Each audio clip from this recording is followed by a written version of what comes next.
Oke, Assalamualaikum warahmatullahi wabarakatuh. Selamat sore, teman-teman. Perkenalkan, saya Yulianti. Udah pada kenal kan ya? Nah, uh, kali ini, sore ini, saya akan mempresentasikan bedah paper lah istilahnya ya, bedah paper tentang BC Directors and Shareholder Satisfaction. Jadi direktur yang sibuk dan bagaimana kepuasan dari para pemegang saham atas direksi tersebut gitu. Nah, ini jurnal terbit di Journal of Financial and Quantitative Analysis, termasuk dalam salah satu top tier. Nah, tujuan dari penelitian ini adalah untuk memeriksa hubungan antara direksi yang sibuk dan bagaimana kepuasan dari para pemegang sahamnya. Nah, motivasi dari penelitian ini itu dimotivasi oleh pengujian tingkat perusahaan secara tradisional. Jadi, kalau misalkan dulu-dulu itu kita menguji bisi direktur itu hanya misal sibuk lebih dari memegang tiga jabatan, berarti dia sibuk gitu kan, dummy. Nah, ini tuh dia lebih kompleks lagi pembahasannya. Nah, dari pengujian yang secara tradisional itu, si peneliti ini itu mencoba untuk memeriksa lebih dalam gitu ya, hubungan antara direktur yang sibuk itu karakteristik heterogen di dari masing-masing direksi dan bagaimana kepuasan pemegang saham yang kalau dalam penelitian ini itu diukur dengan hasil pemungutan suara pemegang saham dalam pemilihan direktur tahunan. Nah, sampel dari penelitian ini tuh 70.369 direktur dari tahun 2007 sampai tahun 2016. Untuk kontribusinya penelitian ini tuh ada empat kontribusinya. Yang pertama itu hasil penelitian ini tuh menjelaskan perdebatan lama tentang kinerja direktur yang sibuk. Nah, dengan melakukan penelitian ini, peneliti itu memberikan bukti yang lebih meyakinkan bahwa rata-rata potensi biaya direktur yang sibuk itu lebih besar daripada manfaatnya. Lalu untuk manfaat atau kontribusi yang kedua itu dengan secara eksplisit menggabungkan dan mengkondisikan heterogenitas tingkat direktur dan tingkat perusahaan, hasil penelitian ini itu memberikan pernyataan yang lebih bervariasi tentang kekuatan dan kelemahan berbagai jenis direktur yang sibuk. Lalu untuk kontribusi yang ketiga itu pendekatan dalam penelitian ini menggunakan kepuasan pemegang saham yang diukur dengan pemungutan suara pemegang saham untuk mengungkap heterogenitas di antara direktur secara individu. Nah, pengukuran ini tuh masih baru dalam literatur, sehingga pendekatan ini itu dapat mengidentifikasi heterogenitas di antara direktur yang sibuk dengan cara yang lebih baik daripada metode yang tradisional. Lalu untuk kontribusi yang keempat, penelitian itu menambah literatur tentang konten informasi dalam suara atau votes pemegang saham. Tuh. Ini akan saya lanjut langsung aja ke papernya gitu ya. Nah, mungkin di sini saya akan lebih membedah tentang tabel-tabel yang ada di penelitian ini gitu. Nah, yang pertama penelitian itu menyajikan selain statistik deskriptif, penelitian ini tuh juga menyajikan ini which type of directors become busy gitu. Jadi kayak faktor-faktor apa sih yang menyebabkan direktur itu semakin sibuk gitu. Nah, nah di sini #_boards ini itu artinya bentar. Nah, ini jumlah dari direktur yang memegang ini jumlah dari direktur yang dia itu juga memegang jabatan lain gitu. Maksudnya kayak jumlah jabatan yang dipegang oleh satu direktur dalam satu perusahaan itu. Nah, di sini itu dia melakukan 4 pengujian.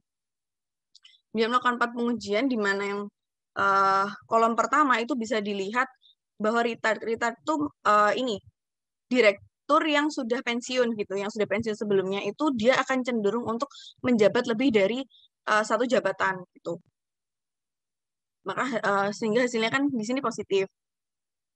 Terus untuk yang kolom kedua itu untuk menunjukkan bahwa si recent retirement, jadi si direksi yang barusan pensiun itu juga cenderung untuk melakukan untuk menjabat lebih dari satu jabatan gitu. Lalu untuk yang kolom ketiga itu untuk melihat ini ada hubungan negatif antara direksi yang juga menjabat sebagai eksekutif di perusahaan tersebut itu berhubungan negatif dengan jumlah jabatan di luar jabatannya saat itu. Gitu, bentar. Nih, direktur yang menjabat sebagai eksekutif itu dia lebih kecil kemungkinannya untuk menjabat di banyak dewan gitu. Nah, terlebih lagi hubungan negatif ini tuh terkonsentrasi di antara individu yang merupakan eksekutif di perusahaan-perusahaan berkinerja tinggi atau perusahaan besar. Nah, ini bisa dilihat dari kolom keempat, ini eksekutif high ROA dan eksekutif large firm, itu kan terdapat hubungan negatif gitu kan. Jadi lebih kecil kemungkinannya untuk menjabat itu di banyak dewan gitu. Lalu penelitian ini juga menemukan bahwa direktur wanita dan direktur yang memiliki jaringan yang lebih besar,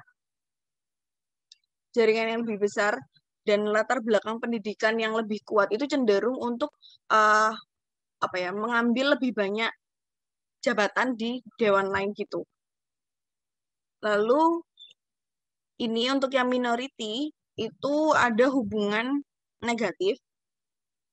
Nah, ini artinya direktur minoritas atau kalau di sini itu diukur sebagai non-Kaukasia itu melayani di dewan yang lebih sedikit gitu karena hubungannya kan negatif di dewan yang lebih sedikit. Nah, secara keseluruhan hasil dari tabel ini menyoroti beberapa potensi sumber heterogenitas di antara direktur yang sibuk. Jadi, kalau misalkan biasanya kita hanya meneliti direktur yang sibuk itu, kalau dia menjabat lebih dari 3 misal atau lebih dari 2 itu dia dami 1 sibuk gitu. Nah, kalau ini dia mengukur lebih banyak lagi gitu. Kayak heterogenitas di masing-masing direksinya itu dibahas kalau di dalam penelitian ini. Itu untuk tabel yang kedua. Lalu untuk tabel yang ketiga ini membahas di tabel ketiga itu membahas hubungan antara kepuasan pemegang saham dan jumlah dewan gitu ya.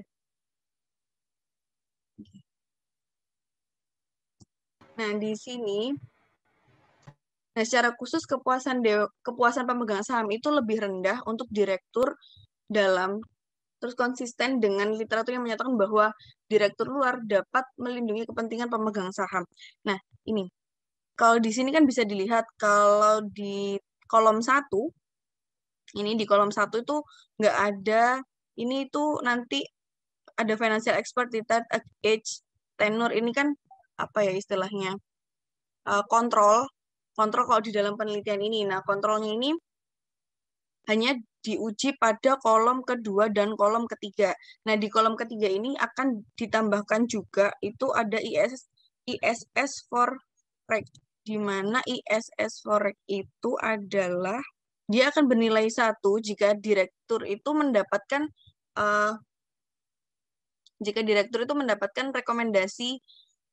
rekomendasi dari institutional shareholder service atau ISS gitu, dan 0 dalam pemilihannya, dan 0 jika dia tidak mendapatkan rekomendasi dari ISS itu.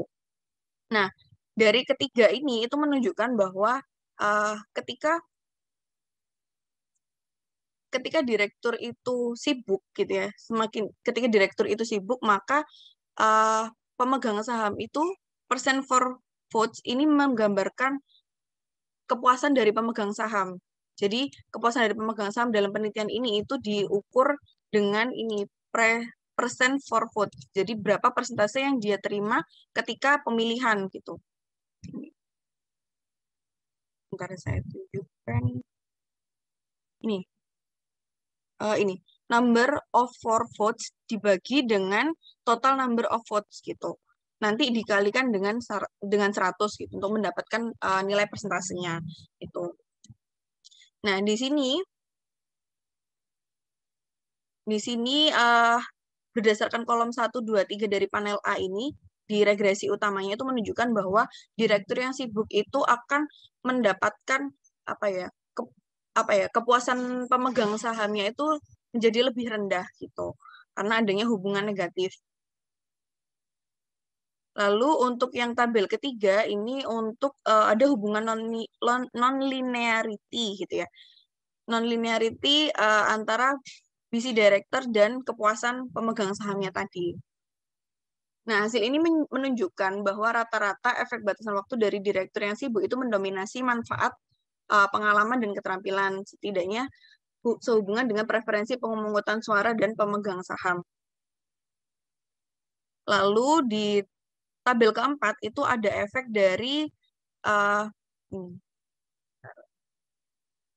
di tabel keempat itu memeriksa bagaimana hubungan antara kepuasan pemegang saham dan kesibukan direktur itu telah berubah gitu ya dari waktu ke waktu. Makanya di sini itu dibagi atau dipecah sampel. Yang pertama ada dari 2012 sampai 2016. Karena tadi kan sampel dari 2007 sampai 2016. Nah, ini dibagi menjadi dua. Gitu. Nah, yang diteliti ini dari 2012 ke 2016 diinteraksikan dengan kesibukannya. Nah, hasil penelitian ini menunjukkan bahwa beban kerja direktur itu telah meningkat dari waktu ke waktu. Nah, yang dapat menyebabkan pemegang saham itu menjadi lebih sensitif terhadap direktur yang sibuk dari waktu ke waktu.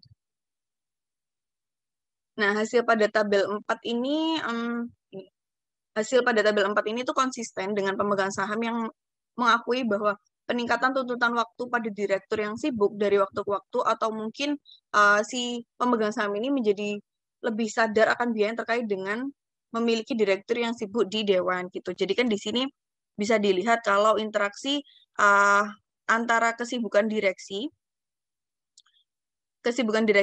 di tahun 2012 sampai 2016 itu ada negatif gitu kan nilainya, dan ini nilainya semakin meningkat ketika kalau di BC ini maaf tadi lupa menjelaskan kalau si BC ini itu dia bernilai 1 ketika direktur menjabat lebih dari 3. Nih, lebih dari menjabat 3 atau lebih dewan gitu.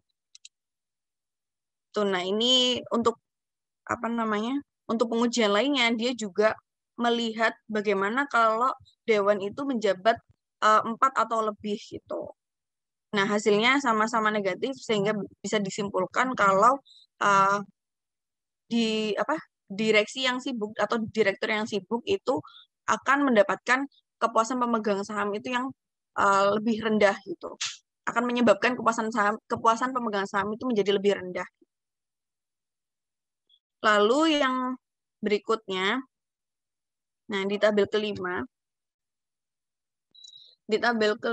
ini menjelaskan hubungan antara kepuasan pemegang saham dan direktur yang sibuk berdasarkan dari beberapa karakteristik direksi gitu. Di antaranya ada retired terus dewan outside eksekutif, CEO, chairman, audit chair, compensation chairman, dan nomination chairman gitu. Dan di sini di kolom 1 itu menemukan bahwa istilah interaksi di BC di hubungan antara atau interaksi antara BC dan retired atau apa ya gampangannya itu direksi yang sibuk dan sudah pensiun gitu adalah positif hubungannya. Nih, di sini hubungannya positif ya dan signifikan yang menunjukkan bahwa efek negatif dari kesibukan direktur itu berkurang ketika seorang direktur itu memiliki lebih banyak waktu yang tersedia. Lalu di kolom 2 itu ada interaksi antara BC dan outside eksekutif. Outside eksekutif.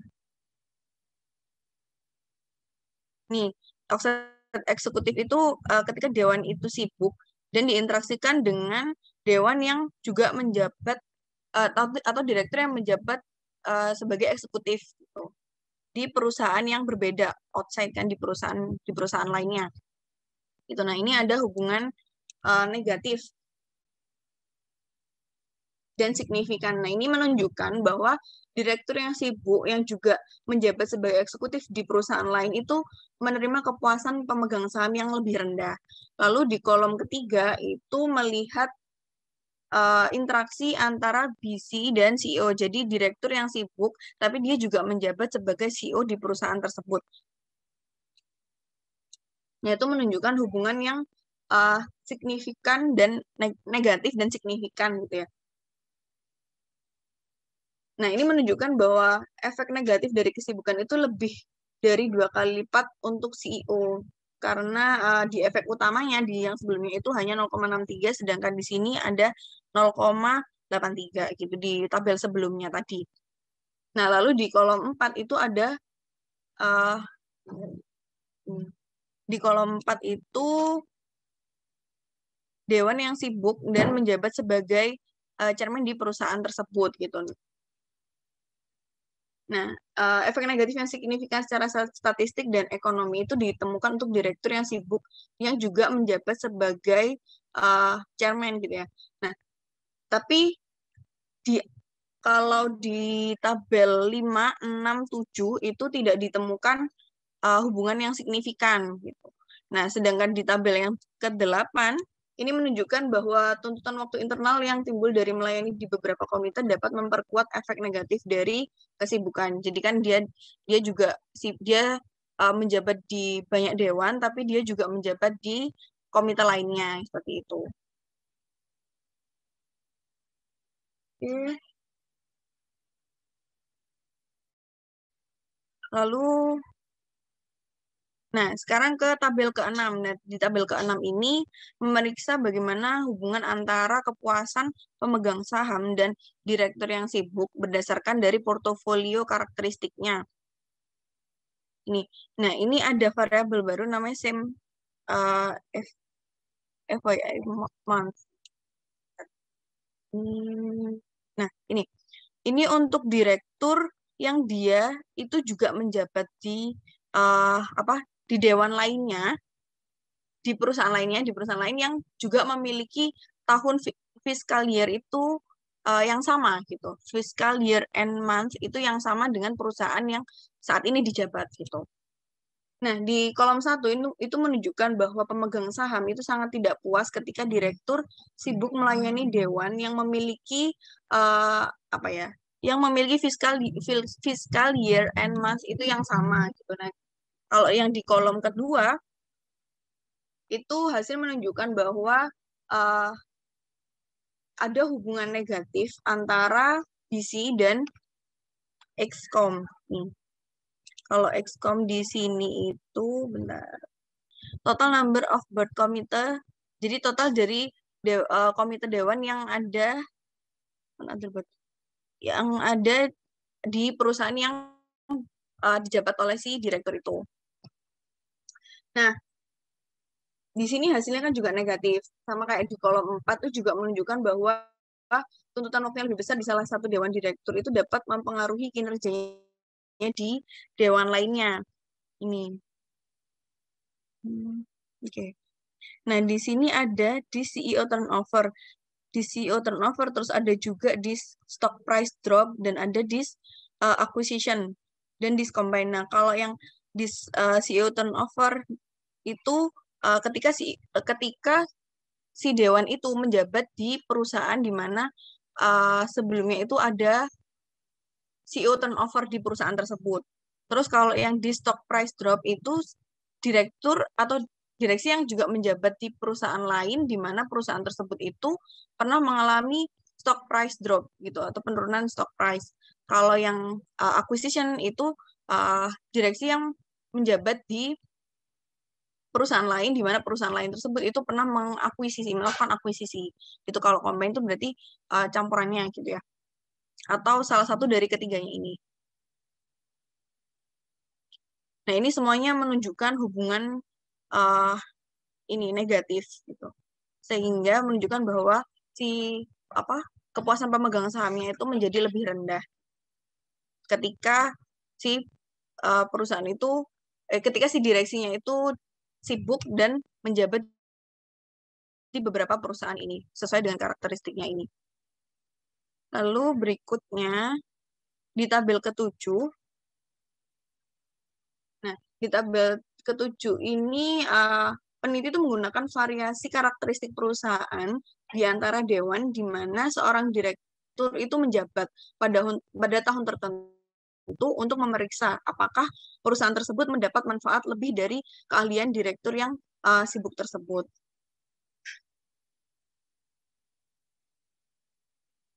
Oke, nah di sini bisa dilihat bahwa di kolom 1 itu firm H itu berhubungan negatif dengan kepuasan pemegang saham. Nah, hal ini konsisten dengan perusahaan tahap awal yang lebih diuntungkan dari direktur yang sibuk. Nah, selain itu, CEO ownership secara positif terkait dengan kepuasan pemegang saham untuk direktur yang sibuk yang menunjukkan bahwa direktur yang sibuk itu kurang membantu dalam memantau perusahaan dengan masalah agensi yang lebih besar. Lalu penelitian ini tuh juga menemukan adanya hubungan negatif antara ini book to market dengan kepuasan pelanggan, kepuasan pemegang saham, kepuasan pemegang saham. Nah, hal ini tuh konsisten dengan perusahaan dengan peluang pertumbuhan yang lebih besar itu memperoleh manfaat penasihat dan atau pemantauan yang lebih besar dari direktur yang sibuk. Tapi dalam penelitian ini itu tidak ditemukan hubungan yang signifikan antara firm size, board size, dan prop busy. Oke, lanjut di tabel ke-8. Tabel ke-8 itu si peneliti itu memeriksa pengembalian atau announcement return di sekitar hari-hari perusahaan melaporkan. Melaporkan bahwa seorang direktur baru bergabung dengan dewan di suatu perusahaan. Nah, di sini announcement return-nya itu dilihat dari dengan kumulatif abnormal returns gitu, yaitu pengembalian abnormal kumulatif selama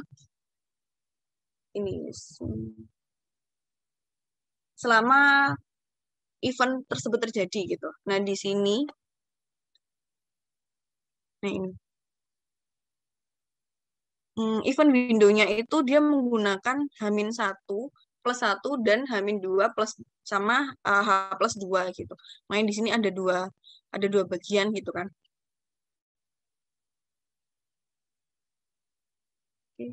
Nah, di kolom 2 di tabel ke-8 ini peneliti tidak menemukan hubungan yang signifikan secara statistik antara kesibukan direktur dan announcement return. Nah, penelitian ini tuh juga memeriksa announcement return untuk berbagai jenis direktur yang sibuk, termasuk mereka yang pensiun atau menjabat sebagai eksekutif di perusahaan lain. Nah, makanya di sini ada interaksi antara busy dan retired dan interaksi antara busy dan outside eksekutif. Tapi hasilnya tidak signifikan. Lalu untuk yang kumulatif abnormal return yang H-2 dan H+2 itu juga sama, tidak terdapat hubungan yang signifikan gitu. Lalu ada additional analisisnya di mana di sini ditunjukkan di tabel 9 itu menunjukkan bahwa bahwa peneliti itu menguji hubungan antara kepuasan pemegang saham dan kesibukan direktur di perusahaan yang memiliki kinerja buruk gitu. Nah, analisis ini itu juga untuk membuktikan gitu apakah si pemegang saham itu akan menyalahkan seorang direktur yang sibuk atas kinerja buruk dari perusahaannya gitu. Nah, di sini kinerja buruknya itu dilihat dari variabel low ROA. Selanjutnya itu di tabel 9.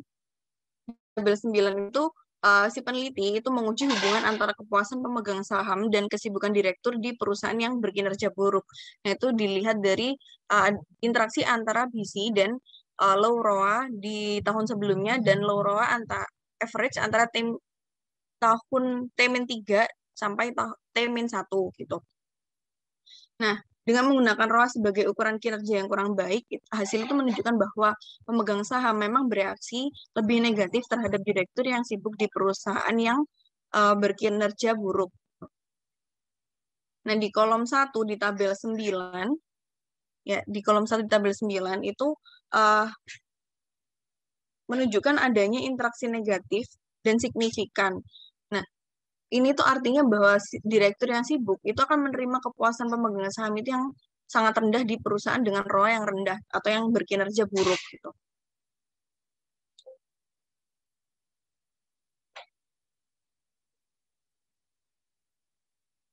Oke, nah di penelitian ini juga menemukan bahwa reaksi negatif terhadap direktur yang sibuk itu bahkan lebih besar di perusahaan-perusahaan yang terus-menerus berkinerja buruk, di mana perusahaan-perusahaan yang terus-menerus berkinerja buruk ini memiliki rata-rata pengembalian aset atau ROA itu di tahun T-3 hingga T-1 yang berada di kuartil bawah.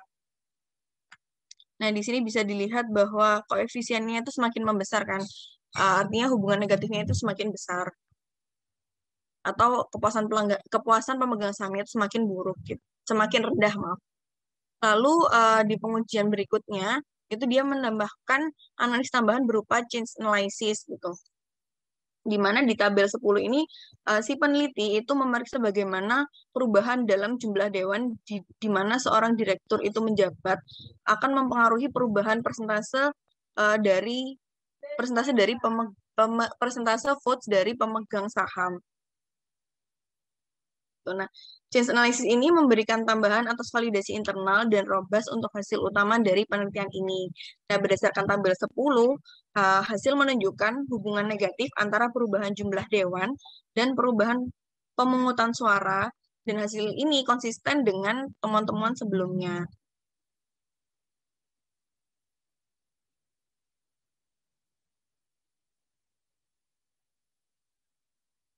Oke. Sekian presentasi dari saya. Mohon maaf apabila ada kesalahan teknis dan salah perkataan saya. Apabila ada yang ingin bertanya, silakan. Oke, Mbak Yuli. Ya. Terima kasih presentasinya Mbak Yuli untuk hari ini. Jadi saya ingin bertanya terkait ada beberapa pertanyaan sih. Untuk yang pertama itu dari busy directors itu kan itu ya Mbak ya. Dia bilangnya equal 1 kalau direkturnya memiliki 3 kursi atau 3 jabatan atau lebih ya. Betul. Nah ini apa sama dengan proxy dari yang paper yang saya tahu tentang busy CEO kalau misalnya daminya 1 untuk lebih dari 2 jabatan. Maksudnya untuk judgement seperti itu tuh gimana ya Mbak ya? Untuk judgement-nya untuk kesibukannya itu apa tergantung dari institutional setting atau tergantung judgement dari peneliti terkait penghitungan daminya gitu. Oke, terima kasih Mbak Titi pertanyaannya. Oke. Ya, menurut pemahaman saya untuk penentuan variable measurement itu apakah dia akan menggunakan bernilai 1 jika kalau di penelitian biasanya kan BC itu akan bernilai 1 jika si dewan itu menjabat lebih dari 2 atau lebih dari 2 gitu kan. Nah, tapi kalau di penelitian ini itu dia menjabat 3 atau lebih dari 3. Bahkan kalau menurut saya itu tergantung judgement peneliti, tapi juga didukung dengan referensi-referensi dari penelitian sebelumnya sih. Itu bahkan di penelitian ini itu dia juga di tabel ketiga di mana si peneliti ini ingin mengetahui gitu ya bagaimana hubungan antara si BC tadi itu ke persentase kepuasan pemegang saham itu dari kalau misalkan 2 boards ini nih.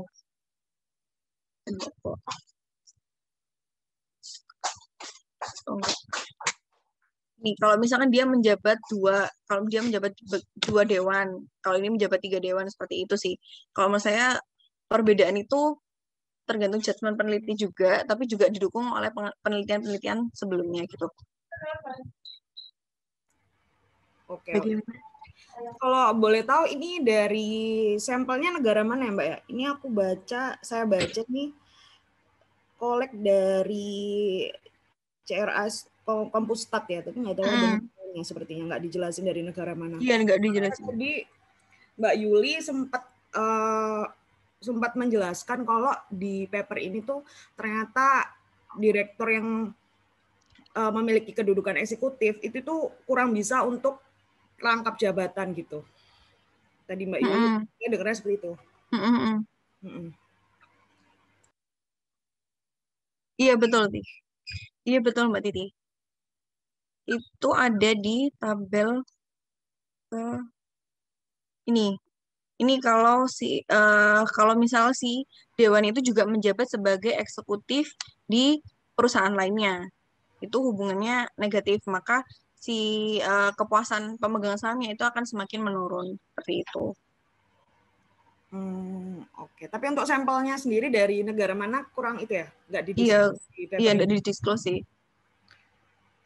Oke.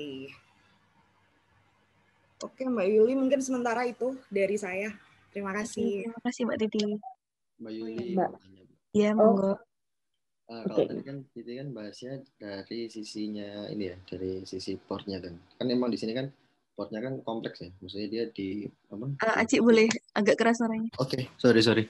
Kalau ini kan dilihatnya kan boardnya kan kompleks ya. Maksudnya dia ada dari karakteristik, terus ini kalau ini apa ini? Ya ini termasuk karakteristik ya. Jadi dia gabung-gabungin sama apa nginteraksiin sama variabel-variabel yang lain. Nah, cuman tuh sebenarnya aku dari itu agak lost karena aku tuh bingung, Mbak. Apa namanya?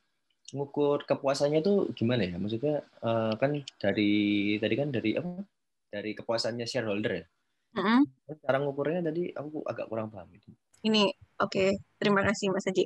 Kalau untuk kepuasan shareholdernya itu diukur menggunakan variabel ini percent for votes gitu. Jadi dilihat dari bentar, nih percent for votes di mana jumlah dari.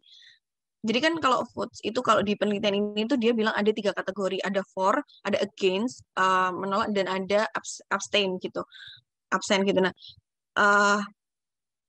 kepuasan pemegang saham itu dinilai dari ini jumlah dari apa namanya kayak votes for gitu, votes for atau istilahnya apa sih kayak mendukung gitu mungkin ya, atau memilih bagi dengan jumlah dengan total number of votes gitu dibagi dengan jumlah votes. Nah di sini number of votes, nah ini total number votes itu jumlah dari number of for votes, number of against votes, dan number of abstain votes gitu. Nanti dikalikan dengan 100 karena ini kan untuk mencari persentasenya seperti itu.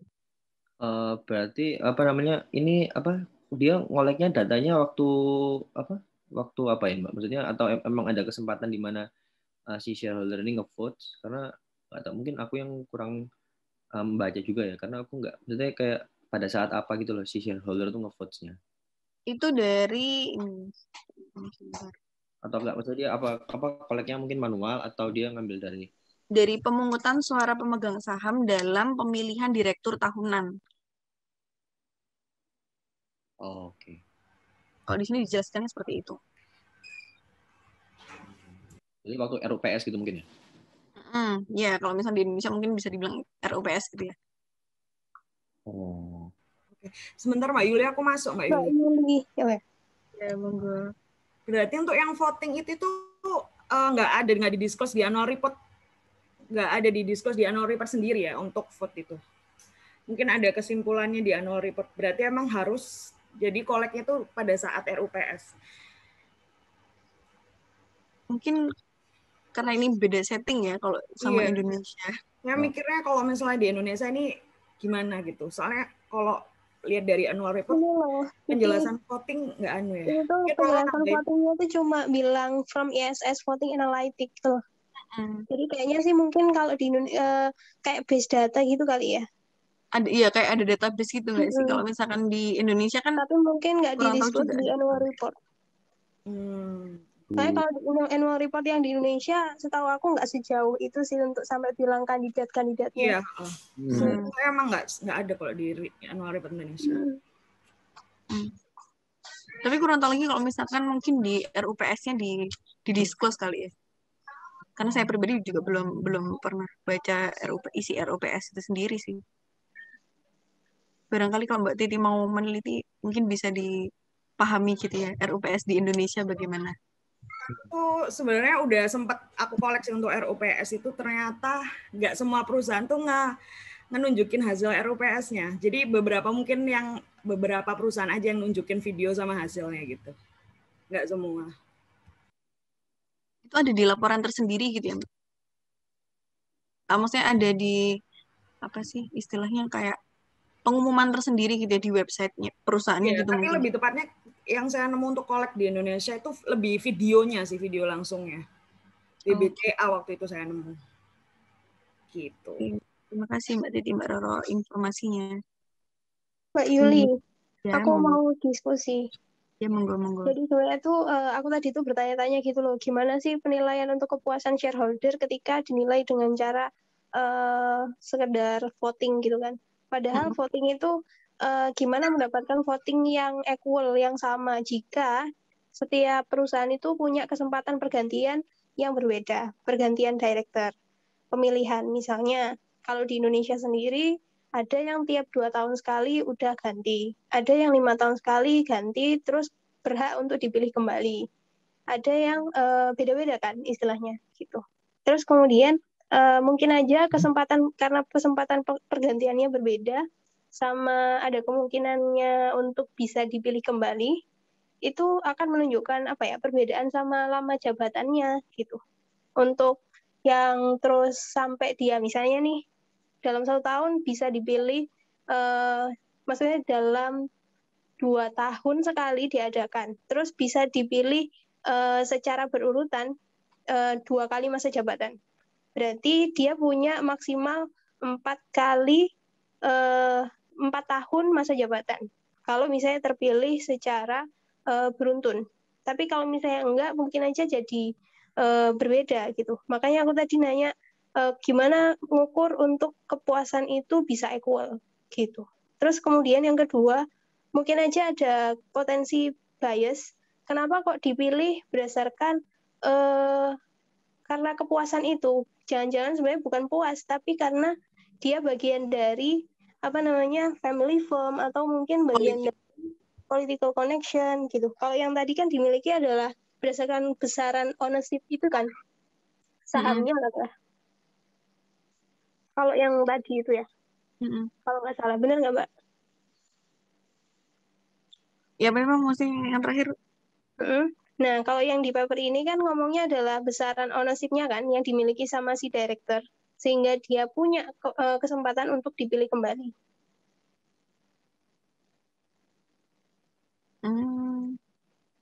Loh, benar nggak Mbak? Aku butuh verifikasi sih sebenarnya. Oke, bentar. Tadi itu kalau nggak salah ada besaran-besaran kepemilikan gitu sih. Ada di bagian owners. Ada di tabel 3 apa 2 gitu. Nah, sebenarnya kalau di Indonesia sendiri sebenarnya menarik sih kalau misalnya mau dikaitin atau bisa ada datanya, terus dianalisisnya berdasarkan karakteristik perusahaan, karakteristik political connection, kayak yang udah kita lakuin gitu. Itu sih menurut aku. Tapi sayangnya kalau misalnya di Indonesia, ya tadi itu seperti kayak susah kata ya? Titi, RUPS-nya sendiri itu nggak di-disclose juga, nggak semua perusahaan mendisclose juga kan gitu. Mungkin susahnya kalau misalnya ini diterapkan di Indonesia, mungkin kayak gitu kali ya.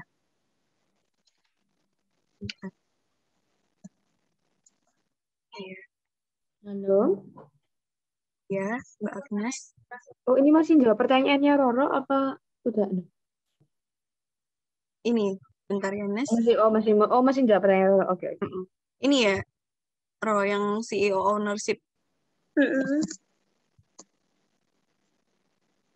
Nah, dia kan ngomongin tentang heterogeneity tuh. Nah, terus kemudian aku mikir, kenapa kok nggak nyoba sama family firm atau karakteristik yang lain, kayak political connection gitu. Kan mungkin aja juga bisa berpengaruh terhadap jadi instrumen gitu untuk yang heterogeneity. Nah, mungkin itu juga keterbatasan dari penelitian ini kali ya.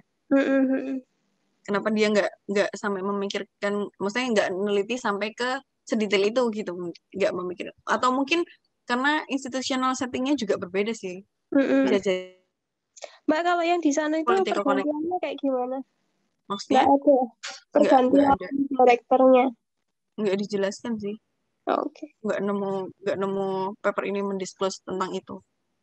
Possible nggak ya kalau dilakuin di Indonesia? Bagus sih. Aku juga awalnya waktu dapat paper ini, kok menarik banget, terus analisisnya itu bener-bener dalam gitu. Tapi ya tadi kayak bener kata tadi sih, kayak di Indonesia kan RUPS sendiri aja nggak semua perusahaan mendisclose, itu sih yang mungkin agak susah kalau misalkan ini dilakukan di Indonesia gitu. Terima kasih, Mbak. Ya, sama-sama. Terima kasih, Roro. Halo Mbak, mau mastiin jadi yang tadi itu kan dia bilang kalau pengukurannya dia itu maksudnya berangkat dari tradisional. Maksudnya tradisional tuh dia itu karena dia kayak ngeklasifikasiin itu tadi kayak maksudnya ada yang retire terus ada yang eksekutif gitu Mbak. Kalau yang dimaksud tradisional di sini yang aku pahami itu, kalau misal biasanya kita kan neliti visi itu hanya misal dami 1, kalau misal dia menjabat berapa jabatan gitu kan. Kalau misal kurang dari itu berarti 0 kayak gitu kan. Nah, kalau yang dimaksud di sini itu mereka lebih apa ya, lebih meneliti lebih dalam tentang heterogenitas. Kalau di paper ini tuh dia lebih menekankan ke heterogenitasnya ini. Jadi kayak masing-masing direktur itu, iya bener dia sibuk, tapi kan sibuknya itu ada banyak alasan gitu dan ada banyak kondisi. Kayak misal kalau misal yang biasanya kita teliti ya, misal yang kita teliti kan dia sibuk, ya udah sibuk dia menjabat di kalau misal dia menjabat di lebih dari 2 atau 2 itu dia bernilai 1, kalau kurang 0 gitu kan. Tapi kita belum meneliti karakteristik dari si masing-masing direkturnya itu. Kayak misal tadi dia menjabat di apa namanya perusahaan lain itu sebagai apa. Itu kan kita nggak meneliti sampai sedalam itu. Belum meneliti sampai sedalam itu. Terus dia menjabat di banyak dewan itu karena dia sudah pensiun, karena waktu luang yang lebih banyak, atau seperti apa gitu sih. Jadi kalau yang kami itu mereka lebih menekankan ke heterogenitas dari si direksinya itu. Oh, aku sempat mikirnya tak kira itu ya berarti benar kan, maksudnya dia tuh sibuk tapi dia tuh lebih kayak mau mengklasifikasiin berdasarkan ciri-cirinya dia yang karena apa kategorinya gitu kan. Itu sempat tak pikir maksudnya dia itu mau ngitung tradisional itu. Jadi itu nggak hanya mengukur dari jumlah jabatan aja gitu, sempat tak pikir kayak gitu. Soalnya aku pernah baca paper misalnya kayak BC auditor ya, tapi ini konteks BC auditor tuh ada yang bilang kalau nggak bisa dihitung cuma berdasarkan jumlah misalnya dia audit partner ya, jadi nggak bisa cuma dihitung berdasarkan jumlah klien yang dihandle dia, kan bisa aja ada kesibukan misalnya dia tuh jadi anggota lain lagi gitu loh Mbak, kayak misalnya mungkin jadi maksudnya di luar perusahaan gitu loh Mbak. Nah tadi tuh sempat tak pikir tuh dia itu mau bakal nambahin kayak info-info yang sampai kayak gitu, tapi berarti pakai yang apa namanya pakai karakteristik itu tadi kan ya Mbak ya maksudnya yang tradisional. Oke. Nah terus sama mau tanya itu sih Mbak. Tadi itu yang di SEM FYI MAN itu loh Mbak, yang tabel berapa itu? Yang penjelasan SEM itu yang tahun fiskal. Nah ini aku agak bingung sih soalnya itu setahuku kan kalau misalnya sebelum diinteraksiin itu baseline-nya itu paling nggak harus signif dulu nggak sih? Nah ini tapi kalau yang di sini tuh dia nggak signif tapi diinteraksiin gitu. Atau ini sebenarnya sudah langsung, maksudnya bukan baseline, jadi maksudnya udah langsung memang hasil regresi yang memang benar-benar udah apa namanya udah diinteraksiin gitu. Sebelumnya ada tambah yang itu yang same FY Iman langsung ke persen purpose-nya. Nggak ada. Nggak ada. Mungkin Karena di sini juga itu di bagian pembahasannya itu dia juga jarang sih mengutip kayak referensi-referensi penelitian terdahulu gitu. Kayak misal mungkin itu baru kali ya kayak interaksi antara BC sama ini SEM-nya ini gitu. Makanya dia jarang mengutip referensi lain gitu. Nah, kalau dilihat dari ini di kolom 1 ini kayaknya dia langsung diuji gitu nggak sih barengan gitu. Jadi langsung dilihat interaksinya gitu. Mungkin Mas Jack ya, ada Mas Jack itu kalau interaksi memang benar gitu kan Mas ya? Atau Mbak Nadia, kalau yang baseline-nya harus sama-sama signif dulu kan ya? Nggak bisa cuma salah satu kan ya? Iya, kalau di kita biasanya emang harus signif dulu ya, Nes, di model yang utamanya itu, baru dia kayak diinteraksi. Kalau udah dari awal dia nggak signif gitu kan. Jadi nggak boleh cuma salah satu kan Mbak pokoknya, harus dua-duanya. Yep. Oke, ya udah itu aja sih. Oke Mbak, terima kasih. Nat mau tanya boleh? Aku mau nanya dulu dong. Oh iya, oke. Oke, Juli. Jadi tadi kalau tak baca-baca tuh dari atas sampai bawah tuh aku nggak nemu hipotesis ya. Pertama itu. Ya Jadi betul. mungkin karena memang tujuan penelitinya cuma pengen tahu lebih jauh. Kayak bisinya tuh mungkin di lebih dalam gitu ya. Biasanya kan kita bisi cuma ngambil satu perusahaan tuh sampelnya Mm-mm. from year kan. Kalau ini kayaknya mungkin berarti apa ya, satuannya tuh direktur gitu ya. Kalau misalkan satu perusahaan ada 5 direktur, Ya 5, otomatis observasinya ada 5. betul. Makanya di Bener sini nggak kan kayak banyak gitu? banget kan. Ini Ya, ada 70.000 sekian. ya itu berarti satuannya adalah direktur. Plus Mm-mm. apa namanya, untuk kontrolnya sendiri sebenarnya dia pakai ada 2 macam ya. Ada yang levelnya director sama firm karakteristik gitu. Berarti untuk semua observasi itu, misal dia observasinya dari perusahaannya sama gitu ya, otomatis firm karakteristiknya itu ya angkanya sama ya Yul ya berarti. Makanya sama, makanya dia lebih ke ini, director control sini. Kontrol dari masing-masing si direkturnya ini. Oh iya, tapi untuk yang firm, ini kan ada firm karakteristik. Firm karakteristik kan juga masuk sebagai kontrol nggak di situ ya? From year fixed effect gitu. Firm year fixed effect itu bukan yang ini, yang kayak biasanya kita SIC sama year. Nah, itu ini inclusion of from year fixed effect. Opposed to from fixed effect and or year fixed effect. Berarti kan kayak gabungan gitu nggak sih? Yes, opus ya. Opus itu artinya. Kalau mungkin kalau from fixed effect ya dia cuma perusahaan aja. Tapi kalau year fixed effect itu dia hanya ini loh. Ini.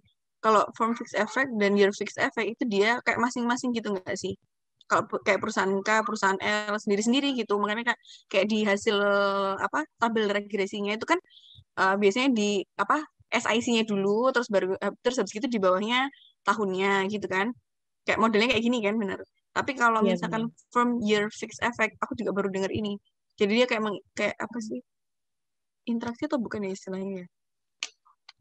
Iya ya.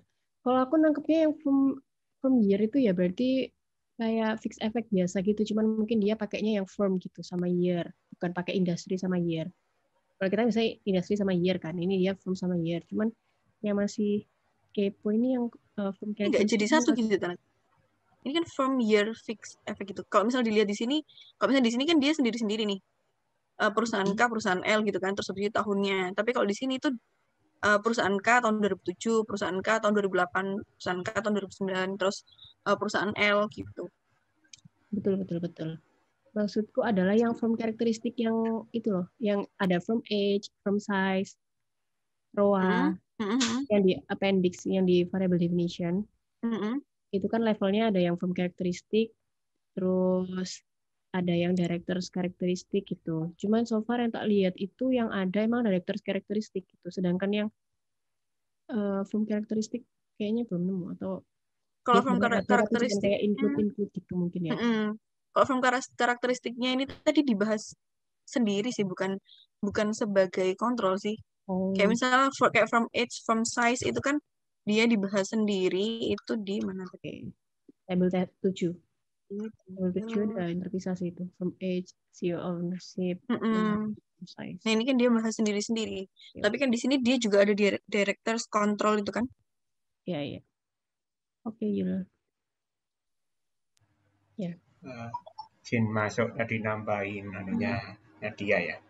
Jadi apakah nggak apa-apa ditambahkan variabel kontrol firm ya, firm level, padahal satuannya adalah director. Ya nggak apa-apa sebenarnya.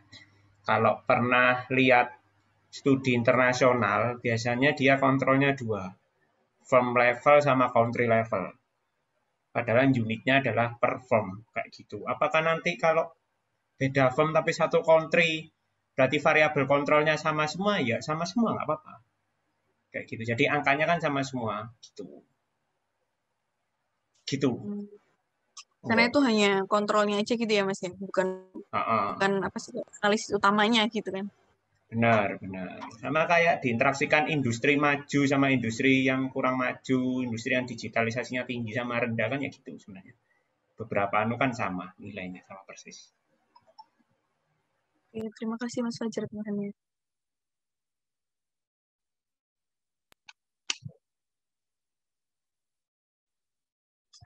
Oh iya, ini kalau aku tanya boleh nggak sih? Mas Fajar. Boleh. Ya, karena sejujurnya aku agak kurang paham di bagian ini. Dia bilang non-linearity, tapi di penjelasan itu agak kayak nggak ngeh gitu lah aku.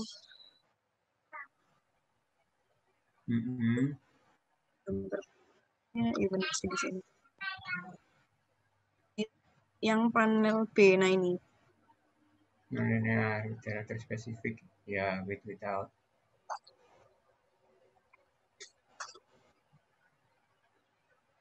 Bener ya, panel, iya panel 3, 3 panel B.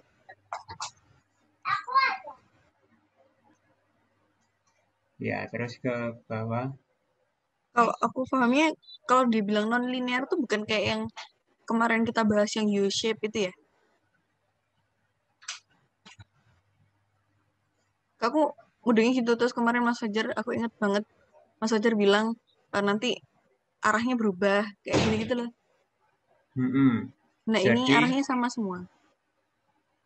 Ini berarti gini, ini nggak sampai U-shape harusnya, Yul.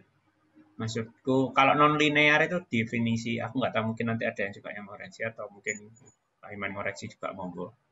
Nah, kalau non-linear itu kan bayangannya kita selalu U-shape ya, dari positif ke negatif atau negatif ke positif gitu kan ya. Nah, tapi dikatakan non-linear di sini, dia itu mau bilang, kalau di bawah kan dia ngomongnya, koefisiennya sejak boardnya nambah, itu koefisiennya nambahnya signifikan loh kayak gitu. Meskipun sama-sama bintang 3 semua ya, signifikan 1% semua. Coba dibaca di bawah. Tadi aku lihat sekilas. Terus yang panel B. Nah,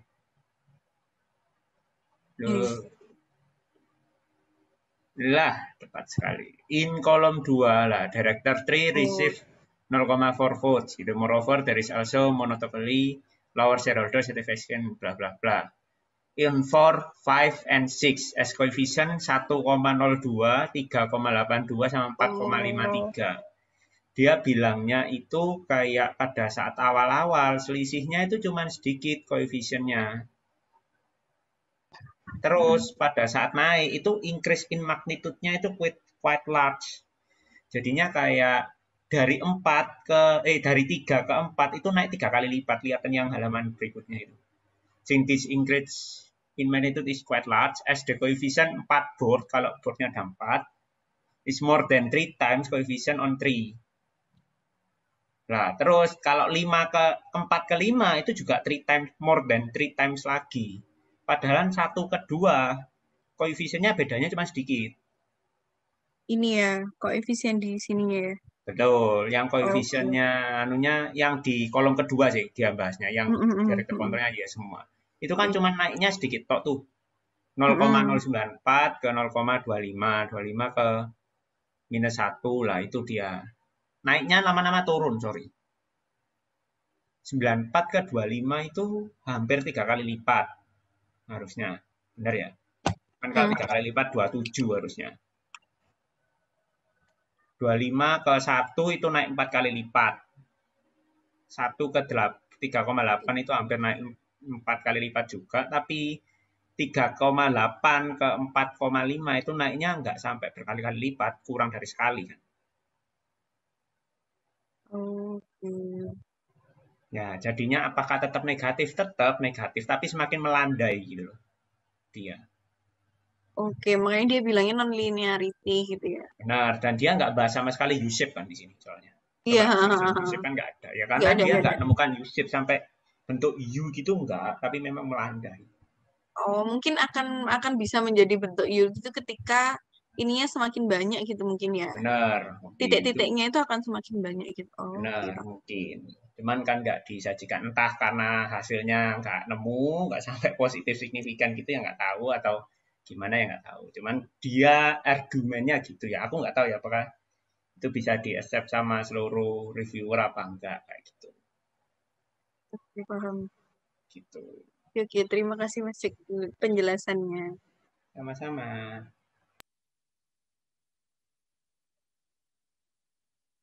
Apakah masih ada pertanyaan atau yang mau didiskusikan?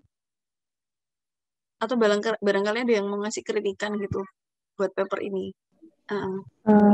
Aku mau masuk mungkin. Iya. Oh iya, Fiona dulu deh. Iya, tadi kan itu ya di sini kayak dibahas kerugian di dalam perusahaan itu diujikan gitu kan Mbak ya. Tapi yang keuntungan di dalam perusahaan ketika CEO-nya itu busy itu belum ada ya. Kalau tadi dari presentasinya Mbak. Dia lebih bahas ke ini ya, apa sih? Kayak keburukannya gitu ya. Iya. Dia nggak bahas ke apa, kayak misal nih satu dewan menjabat di banyak perusahaan, berarti dia punya pengalaman lebih banyak gitu. Itu memang belum dibahas di penelitian ini. Iya.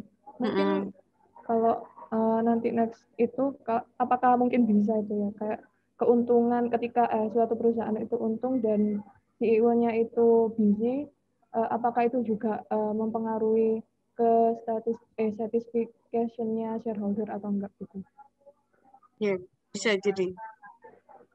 Iya, udah sih itu aja. Sebenarnya tadi juga mau tanya yang tradisional itu sih, Mbak. Kalau di sini tuh tradisional itu yang dikatakan yang faktor-faktor yang di awal-awal tabel itu tadi kan, Mbak? Yang tabel awal tadi. Tabel awal yang faktor-faktor type CEO itu busy. Of directors become busy nih. Iya, itu Mbak. Yang dikatakan tradisional itu. Enggak, kalau yang dikatakan tradisional itu dia lebih kayak cuma satu pengukuran gitu loh biasanya kan kita. Kayak dummy 1, kalau misalnya dia lebih dari 2, 0, kalau dia kurang dari 2, kayak misalnya kayak gitu kan. Biasanya kita kan cuma sampai di situ aja gitu kan. Padahal busy directors itu ada banyak kondisinya gitu. Main di sini tuh dia lebih dalam lagi gitu. Tapi kalau di sini kan yang independennya kan tetap menggunakan variabel busy yang itu kan Mbak, sama kayak penelitian terdahulu gitu Mbak. Yang faktor-faktor tradisionalnya itu kayak belum dimasukkan gitu Mbak sih Mbak. Iya, diinteraksi. Maksudnya kalau di penelitian itu lebih diinteraksikan ke berbagai macam kondisi gitu. Gitu. Kalau yang aku paham.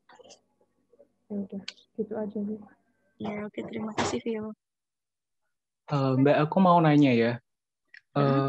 Jadi ini kan menurut saya ya, ini paper ini kayak seolah-olah CEO yang busy itu negatif gitu kan konotasinya, karena tidak dipercaya oleh shareholder, karena shareholdernya itu nggak puas gitu ya, maksudnya satisfaction gitu kan. Nah, tapi saya melihat ada kayak apa ya, semacam kontra, karena CEO yang punya jabatan di banyak perusahaan itu kan sebenarnya dia juga dipercaya di banyak perusahaan gitu loh. Jadi kayak ada semacam kontra gitu nggak sih menurut Mbak Yulia atau gimana? Mungkin ke koneksinya gitu ya, koneksinya lebih banyak. Iya. Seharusnya dia kan justru lebih ini nggak sih? Tapi aku juga kurang ini sih. Di papernya ini dibahas atau tidak ya secara spesifik tentang ini kan shareholder-nya. Tapi sebenarnya kan CEO yang bis itu juga punya banyak koneksi, terus dia juga dipercaya banyak perusahaan, dan dia juga bereputasi gitu. Karena juga kaitannya kan dia juga, maksudnya dia CEO yang bereputasi gitu loh intinya. Bukan, kalau di sini kan aku ngerasa tone bis itu kayak seolah-olah jelek gitu loh. Iya. Mungkin kalau di penelitian ini memang belum dibahas sampai ke situ ya, sampai ke apa sih istilahnya kalau tadi dibahas sama Roro itu political connection-nya atau dia sibuk karena enggak sih tadi Roro. Iya, mungkin sampai ke situ kayaknya belum deh. Oh, jadi itu dua hal yang beda ya Mbak. Maksudnya dari persepsi shareholder satisfaction ini sama persepsi sama dia kan dipercaya banyak perusahaan. Persepsi dari perusahaan itu berarti ini dua konteks yang beda gitu ya atau gimana? Mungkin interaksinya kali ya. Yang belum diteliti di sini. Oh, interaksinya. Kan kita kan bisa melihat sesuatu kan dari dua sudut pandang gitu kan. Kita bisa lihat sisi positifnya dan bisa lihat dari sisi negatifnya. Dan kebetulan yang dia teliti di sini itu dia menginteraksikan dengan beberapa kondisi atau beberapa karakteristik di si direkturnya itu, heterogenitas si direkturnya itu ternyata hasilnya memang menunjukkan arah yang negatif gitu. Oh iya, oke Mbak, terima kasih. Iya, sama-sama. Oh ya Mbak, mau tanya terakhir sih Mbak, dari yang akumnya maksudnya. Nah, kan kalau misal aku bahkan baru tahu kok ternyata BC itu ada dari kalau acuannya dari penelitian terdahulu kan. Tadi kayak tadi kata Titi bilang 2, terus kalau artikel ini 3. Nah, kalau kayak misalnya kita ngeran sendiri tuh sebenarnya mending pakai kalau sebenarnya kan kalau selama ini kan kayak aku misalnya BC auditor atau apapun kan langsung pakai nilai median kan. Nah, mending tuh langsung mending pakai nilai median aja atau pakai yang pengukuran yang kayak penelitian-penelitian terdahulu gitu. Soalnya kan kadang kan datanya orang BC-nya sana sama sini kan beda kan. Jadi tuh mending pakai pengukuran terdahulu yang maksudnya udah kebentuk argumennya atau dan itu pun yang penelitian terdahulu yang top tier gitu loh maksudku. Apa mending langsung kita pakai median aja gitu buat benchmark BC 10-nya gitu. Mungkin bisa digabungkan semua. Berarti bikin 2 gitu. Jadi Kayak bikin banyak. Kalau misalnya di sini kan dia juga bahas kalau misal si dewannya itu si menjabat di 4, 5, 2. Kan tadi juga dibahas di kayak gitu kan. jadi maksudnya langsung dikasih angka-angka per anunya posisi 2 gitu. Iya, jadi ada yang Itu maksudnya kalau di sini kan dia ada yang dummy, ada yang pakai dummy dan ada yang pakai jumlahnya gitu kan. Oh, itu maksudnya Gitu, kenapa 2 nggak juga semuanya berarti yang gitu? lebih dari 2, lebih dari 3 gitu maksudnya. Atau jumlah 2 ya, lebih kan maksudnya. Oke. Oke, makasih Mbak. Sama-sama. Ada lagi?